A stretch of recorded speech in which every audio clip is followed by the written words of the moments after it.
ಎಲ್ಲ ಒಂದು second P U C ವಿದ್ಯಾರ್ಥಿಗಳಿಗೆ ಟ್ರೂ ಸಿ ಕೊಫಿಷಿಯಲ್ ಚಾನಲ್ಗೆ ಸ್ವಾಗತ. ನಾನು ಚೇತನ್ ಸಿಕೆ.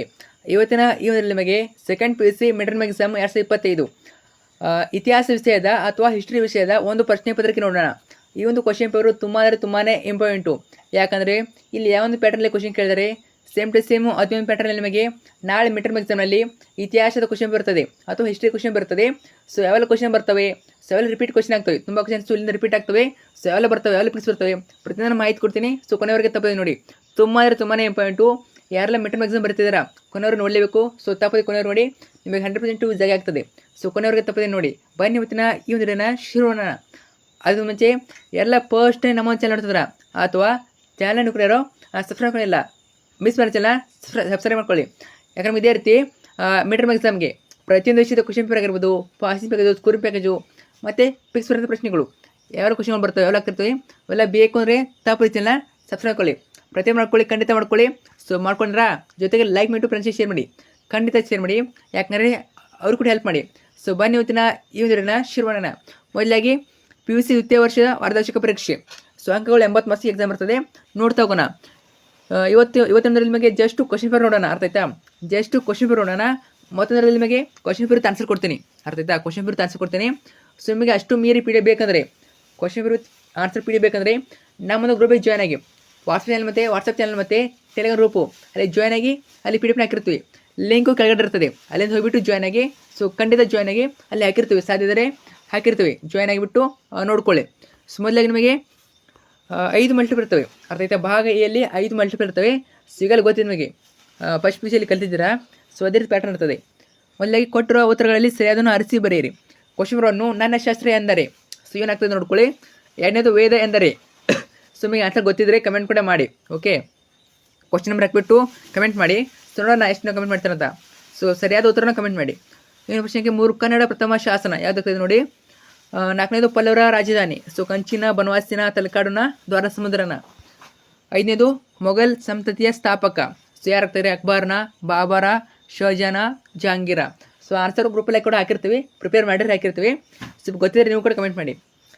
2ನೇ ಮನೆಯಲ್ಲಿ ನಿಮಗೆ ಕೊಟ್ಟಿರುವ ಉತ್ತರಗಳಲ್ಲಿ ಸರಿಯಾದನ್ನು ಆರಿಸಿ ಬಿಟ್ಟ ಸ್ಥಳವನ್ನು ಭರ್ತಿ ಮಾಡಿ. ಬಿಟ್ಟ ಸ್ಥಳ ಇರ್ತವೆ. ಸೊ ತುಂಬ ಈಸಿ ಪ್ರಶ್ನೆಗಳು 5 ಇರ್ತವೆ. ಕ್ವಶನ್ 6 ಕ್ಷೇತ್ರ ಎಂದರೆ ಏನಾಗ್ತದೆ? ಸೊ ಮೇಲ್ ಬ್ರಾಕೆಟಲ್ಲಿ ಇರ್ತದೆ, ನೋಡ್ಕೋಬೋದು. 7ನೇದು ಹಳೆಯ ಶಿಲಾಗದ ಮನುಷ್ಯ ಡ್ಯಾಶ್ ಎಂಬ ಗೊರಸದ ಕಲ್ಲನ್ನು ಬಳಸುತ್ತಿದ್ದನು.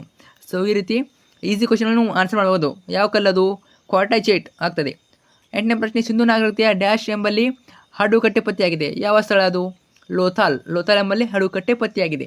9ನೇ ಸಂಗಮ್ ಎಂದರೆ ತಮಿಳು ಸಾಹಿತ್ಯ ಸಂಘ ಅಂತ ಆಗ್ತದೆ. ಇನ್ನು ಪ್ರಶ್ನೆ 10 ತಾಜ್ ಮಹಲ್ ಪ್ರಧಾನ ಶಿಲ್ಪಿ ಯಾರು?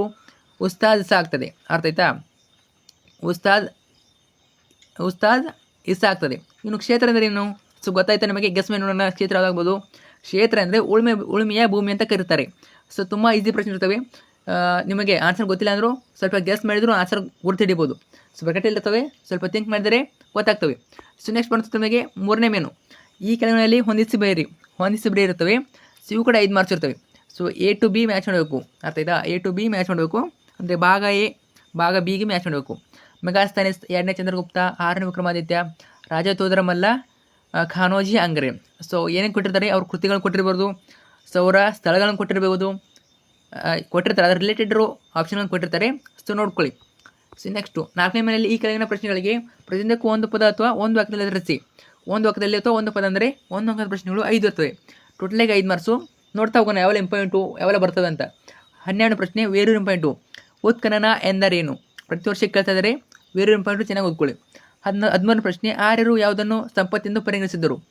ಇದು ಕೂಡ ಇಂಪಾರ್ಟೆಂಟು. ಆರ್ಯರು ಯಾವುದನ್ನು ಸಂಪತ್ತೆಂದು ಪರಿಗಣಿಸಿದ್ದರು? ಕ್ವಶನ್ ನೋಡ್ತಾ ಹೋಗಿ, ಅಬ್ಸರ್ವ್ ಮಾಡ್ತಾ ಹೋಗಿ. 1 ಅಂಕಗಳಿಗೆ ಯಾವ ರೀತಿ ಕ್ವಶನ್ ಕೇಳ್ತಾರೆ, 2 ಅಂಕಗಳಿಗೆ ಯಾವ ಟೈಪಲ್ಲಿ ಕ್ವಶನ್ ಕೇಳ್ತಾರೆ ಅಂತ ನೋಡ್ತಾ ಹೋಗೋಣ. ಸೊ ಪ್ರತಿಯೊಂದು ಅಬ್ಸರ್ವ್ ಮಾಡ್ತಾ ಹೋಗಿ, ಅರ್ಥ ಆಯ್ತಾ? ಅದೇ ಪ್ಯಾಟರ್ನಲ್ಲಿ ಕ್ವಶನ್ ಕೇಳ್ತಾರೆ. 14ನೇದು ಕುಶಾನರ ಮೊದಲ ಅರಸ ನೋಡಿ, ಅರಸನ್ನು ಕೇಳ್ತಾರೆ. ಮೊದಲ ಅರಸ ಆಗಿರ್ಬೋದು. ಸೊ ಯಾವುದಾದ್ರು ಒಂದು ಮನೆತನದ ಅರಸನ್ನು ಕೇಳ್ತಾರೆ, ಮೊದಲ ಅರಸ ಕೇಳ್ತಾರೆ. 15ನೇದು ಯಾವ ಕೃತಿಯನ್ನು ಸಂಸ್ಕೃತದ ಮೊದಲ ವಿಶ್ವಕೋಶ ಎಂದು ಪರಿಗಣಿಸಲಾಗಿದೆ? ಇಂಪಾರ್ಟೆಂಟು. 16ನೇದು ಶಿವಾಜಿಯ ಕಿರೀಟಧಾರಣೆಯ ವರ್ಷ ಯಾವುದು? ನೋಡಿ ಯಾವ ರೀತಿ ಕ್ವಶನ್ ಕೇಳ್ತಾರೆ, ಅನ್ವಯಿಕ ಪ್ರಶ್ನೆಯಲ್ಲಿ ಯಾವ ರೀತಿ ಕೇಳ್ತಾರೆ. ಕ್ವಶನ್ ನೋಡ್ಕೊಳ್ಳಿ, ಕ್ವಶನ್ ಟೈಪನ್ನು ನೋಡ್ಕೊಳ್ಳಿ, ನೋಡಿ ಎಷ್ಟು ಯಾವ ರೀತಿ ಕೇಳಿದ್ದಾರೆ. ಶಿವಾಜಿಯ ಕಿರೀಟಧಾರಣೆ ಕೇಳಿದ್ದಾರೆ. ಈ ರೀತಿ ಯಾವುದಾದ್ರು ಒಬ್ಬ ರಾಜರ ಕಿರೀಟಧಾರಣೆ ಆಗಿರ್ಬೋದು. ಸೊ ಒಬ್ಬರ ಸಾಧಕರ ಅವರ ಜನ್ಮ ಸ್ಥಳ ಕೂಡ ಕೇಳ್ತಾರೆ. ಜನ್ಮ ಸ್ಥಳ ಆಗಿರ್ಬೋದು, ಅವರ ಹುಟ್ಟಿದ ಇಸ್ವಿ ಕೇಳ್ತಾರೆ, ಅರ್ಥ ಆಯ್ತಾ? ಇದೇ ಅದನ್ನು ಕೇಳ್ತಾರೆ ಹೇಳೋಕ್ಕಾಗಲ್ಲ. ಯಾವ್ದು ಬೇಕಾದ ಕ್ವಶನ್ ಕೇಳ್ಬೋದು. ಇಲ್ಲಿ ಶಿವಾಜಿಯ ಕಿರೀಟಧಾರಣೆ ವಶ ಕೇಳಿದರೆ. ಸೊ ನೆಕ್ಸ್ಟ್ ಬರುವಂಥದ್ದು ಭಾಗ ಬಿ ಯಲ್ಲಿ. ಸೊ ಇಲ್ಲಿಂದ ನಿಮಗೆ ಅಥವಾ ಕ್ವಶನ್ ಸ್ಟಾರ್ಟ್ ಆಗ್ತವೆ, ಅಂದರೆ ಚಾಯ್ಸಸ್ ಇರ್ತವೆ. ಸೊ ಇಲ್ಲಿ ಕ್ವಶನ್ ತುಂಬ ಟಫ್ ಇರೋದಿಲ್ಲ, ಅರ್ಥ ಆಯ್ತಾ. ಸೊ ಒಂದು ಕ್ವಶನ್ ಟಫ್ ಇದ್ದರೂ ಇನ್ನೊಂದು ಚಾಯ್ಸ್ ಇರ್ತದೆ, ಇನ್ನೊಂದು ಅಥವಾ ಕ್ವಶನ್ ಇರ್ತದೆ. ಸೊ ಒಂದು ಕ್ವಶನ್ ಬಂದರೆ ಇನ್ನೊಂದು ಕ್ವಶನ್ ಬರಿಬೋದು, ಅರ್ಥ ಆಯ್ತು. ನೋಡ್ತಾ ಹೋಗೋಣ ಯಾವ ರೀತಿ ಅಂತ. ಈ ಕೆಳಗಿನ ಯಾವುದಾದ್ರೂ 8 ಪ್ರಶ್ನೆಗಳಿಗೆ ಪ್ರತಿಯೊಂದಕ್ಕೂ 2 ಪದ ಅಥವಾ 2 ವಾಕ್ಯಗಳು ಇರಿಸಿ. ಯಾವ್ದಾದ್ರು 8 ಬರಿಬೇಕು, ಆಯ್ತಾ. ಚಾಯ್ಸ್ ಇರ್ತವೆ ನಿಮಗೆ, ಅದರಲ್ಲಿ ಯಾವ್ದಾದ್ರು 8ನ ಬರಿಬೇಕು.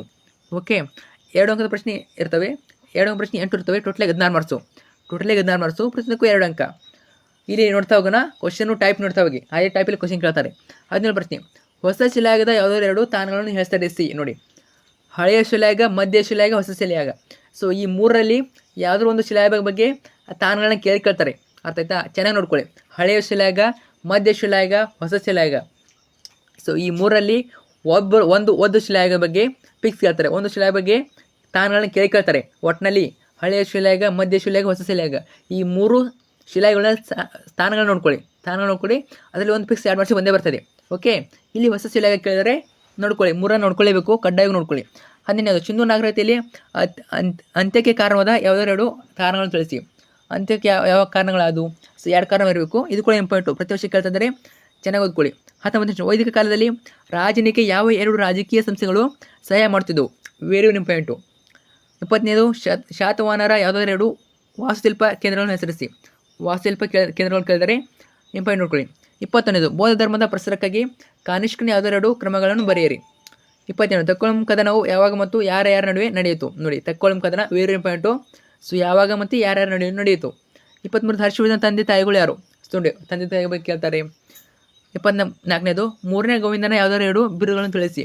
ಸೊ ಅರಸರ ಬಿರುದನ್ನು ಕೇಳ್ತಾರೆ. 25, ದೆಹಲಿಯನ್ನು ಆಳಿದ ಯಾವುದಾದ್ರು 2 ಸುಲ್ತಾನ್ ಸಂತತಿಗಳು? ವೆರಿ ಇಂಪಾರ್ಟೆಂಟು, ದೆಹಲಿಯನ್ನು ಆಳಿದ ಕೇಳಿದರೆ. ಸೊ ವೆರಿ ಇಂಪಾರ್ಟೆಂಟು, ಚೆನ್ನಾಗಿ ಓದ್ಕೊಳ್ಳಿ. 26, ಮೊಘಲರ ಕಾಲದ ಯಾರು 2 ಪ್ರಸಿದ್ಧ ಸಂಗೀತಗಾರರು? ಸೊ ಸಂಗೀತಗಾರನ ಕೇಳ್ಬೋದು, ಅಥವಾ ಪ್ರಸಿದ್ಧ ಲೇಖಕರು ಆಗಿರ್ಬೋದು, ಕವಿಗಳನ್ನ ಕೇಳ್ತಾರೆ, ಅರ್ಥ ಆಯ್ತಾ. ಇಲ್ಲಿ ಸಂಗೀತಗಾರನ ಕೇಳಿದ್ದಾರೆ. ಇನ್ನು ಭಾಗ ಸಿ ಬರ್ತದೆ. ಭಾಗ ಸಿಯಲ್ಲಿ ನಿಮಗೆ ಈ ಕೆಳಗಿನ ಯಾವುದಾದ್ರು 2 ಪ್ರಶ್ನೆಗಳಿಗೆ ಪ್ರತಿಯೊಂದಕ್ಕೂ 15ರಿಂದ 20 ವಾಕ್ಯದಲ್ಲಿ ತರಿಸಿ. ಅಂದರೆ 4 ಪ್ರಶ್ನೆ ಇರ್ತವೆ, ಅದರಲ್ಲಿ 2 ಬರಬೇಕು. 5 ಅಂಕ ಪ್ರಶ್ನೆಗಳು 2 ಬರಬೇಕು, ಟೋಟಲಿ 10 ಮಾರ್ಕ್ಸು. ಪ್ರತಿಯೊಂದಕ್ಕೂ 5 ಅಂಕ, ಅರ್ಥಾಯ್ತಾ. 4 ಇರ್ತವೆ, 4ರಲ್ಲಿ 2 ಬರಬೇಕು. ನೋಡಿ, ಚಾಯ್ಸು ನಿಮಗೆ ಒಂದು ಕ್ವಶನ್ ಬರಲಿಲ್ಲ ಅಂದ್ರೆ ಇನ್ನೊಂದು ಕ್ವಶನ್ ಬರಿಬೋದು.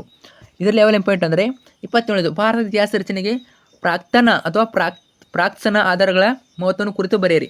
ಪ್ರಾಕ್ತನ ಅಂತ ಕೇಳ್ಬೋದು, ಪ್ರಾಕ್ತನ ಆಧಾರಗಳ ಮಹತ್ವವನ್ನು ಕುರಿತು ಬರೆಯಿರಿ ಕೇಳ್ತಾರೆ. 28, ಸಮುದ್ರಗುಪ್ತನ ದಿಗ್ವಿಜಯಗಳು ವಿವರಿಸಿ. 29, ಹೊಯ್ಸಳ ವಾಸ್ತುಶೈಲಿಯ ಪ್ರಮುಖ ಲಕ್ಷಣಗಳು ವಿವರಿಸಿ. 30ನೇದು, ಶಿವಾಜಿ ಆಡಳಿತ ಪದ್ಧತಿಯ ಬಗ್ಗೆ ಒಂದು ವಿವರ ನೀಡಿ. ಸೊ ನೋಡಿ, ಇವೆಲ್ಲ ಇಂಪಾರ್ಟೆಂಟು, 4 ಪಾಯಿಂಟು, ಚೆನ್ನಾಗಿ ಓದ್ಕೊಳ್ಳಿ. ಅದರಲ್ಲಿ ನೀವು ಒಂದು ಫಿಕ್ಸ್ ಹೇಳ್ಬೋದು, ಯಾವುದಂದರೆ ಒಂದು ವಾಸ್ತುಶಿಲ್ಪ ಶೈಲಿ ಬಗ್ಗೆ ಕೇಳ್ತಾರೆ, ಅರ್ಥ ಆಯ್ತಾ. ವಾಸ್ತುಶೈಲಿ ಬಗ್ಗೆ ಕೇಳ್ತಾರೆ. ಇಲ್ಲಿ ಹೊಯ್ಸಳ ಬಗ್ಗೆ ಕೇಳಿದ್ದಾರೆ, ಯಾವ್ದು ಬೇಕಾದ್ರೂ ಕೇಳ್ಬೋದು. ಒಟ್ಟಿನಲ್ಲಿ ಒಂದು ವಾಸ್ತುಶೈಲಿಯ ಪ್ರಮುಖ ಲಕ್ಷಣ ಕೇಳ್ತಾರೆ. ಒಟ್ಟಿನಲ್ಲಿ ಯಾವೆಲ್ಲ ವಾಸ್ತುಶೈಲಿಗಳು ಅವೆಲ್ಲ ನೋಡ್ಕೊಳ್ಳಿ, ಅರ್ಥ ಆಯ್ತು. ವೆರಿ ಇಂಪಾರ್ಟೆಂಟ್ ನೋಡ್ಕೊಳ್ಳಿ. ಸೊ ಇದಷ್ಟೇ ಅಲ್ಲ, ಇನ್ನೂ 2 ಕ್ವಶನ್ ಬರ್ಕೊಡ್ತಾ ನಮಗೆ, ಇನ್ನೂ 2 ಕ್ವಶನ್ ಹಾಕ್ತೀನಿ. ಸೊ ವಿತ್ ಆನ್ಸರ್ ಹಾಕ್ತೀನಿ, ಅಲ್ಲಿ ಹೇಳ್ತೀನಿ ನಿಮಗೆ. ಸೊ ಇವು ಕ್ವಶನ್ಗಳು ಅವ್ನು ನೋಡ್ಕೊಳ್ಳಿ. ಸೊ ಅದರಲ್ಲಿ ಪಿಕ್ಸ್ ಒಂದೇ ಬರ್ತವೆ. ಸೊ ನೋಡ್ಕೊಳ್ಳಿ, ಮುಂದೆ ಬರುವಂಥ ಕ್ವಶನ್ಗಳನ್ನ ನೋಡ್ಕೊಳ್ಳಿ. ಇನ್ನು ಭಾಗ ಡಿಯಲ್ಲಿ ಇಲ್ಲಿ ನಿಮಗೆ 10 ಅಂಕ ಪ್ರಶ್ನೆಗಳು 2 ಇರ್ತವೆ, ಟೋಟಲಾಗಿ 20 ಮಾರ್ಕ್ಸು.